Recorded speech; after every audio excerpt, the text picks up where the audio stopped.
3 రోజులు, కేవలం 3 రోజులే. కానీ మనసు నిండా మూటగట్టుకున్న జ్ఞాపకాలు మాత్రం ఏడాదంతా సరిపోయేంత బరువు. భోగిమంటలు వెచ్చదనంలో చలిని, బంధాల్లోని దూరాన్ని కాల్చేశాం. సంక్రాంతి పిండివంటల రుచి, కనుమ సందడి ఇవన్నీ ఇప్పుడు కళ్లముందు కదులుతున్నాయి.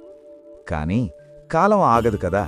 సెలవులు ముగిశాయన్న మాటే మనసుకి భారంగా ఉంది. ఊపిరి పీల్చుకున్న ఊరిగాలిని అక్కడే వదిలేసి మళ్లీ ఆ కాంక్రీట్ అడవిలోకి, ఉరుకుల పరుగుల జీవితంలోకి వెళ్ళక తప్పదు.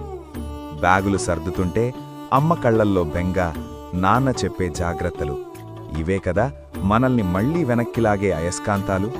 వృత్తి, వ్యాపారం, చదువు, కారణం ఏదైనా పొట్టకూటి కోసం పట్నం బాట పట్టక తప్పదు. ఊరి పొలిమేర దాటుతున్నప్పుడు ఈ పచ్చని పొలాల్ని వదిలేసి వెళుతున్నామా అని బాధగా ఉన్నా, మనవాళ్లని బాగా చూసుకోవాలన్న బాధ్యతే మనల్ని నడిపిస్తుంది. అందరికీ మళ్లీ వస్తాం అని చెప్పే ఆ వీడ్కోలులో త్వరగా వస్తాం అనే చిన్న ఆశ ఉంటుంది. అమ్మ నాన్నల దీవెనలే ఇప్పుడు మన ఇంధనం. ఆ జ్ఞాపకాల బలాన్ని గుండెల్లో దాచుకుని మనవాళ్ల కోసం, మన భవిష్యత్తు కోసం మళ్లీ బిజీ లైఫ్లోకి అడుగుపెడదాం. శరీరం పట్నంలో ఉన్నా ప్రాణం మాత్రం ఎప్పుడూ ఆ పల్లెటూరులోనే ఉంటుంది.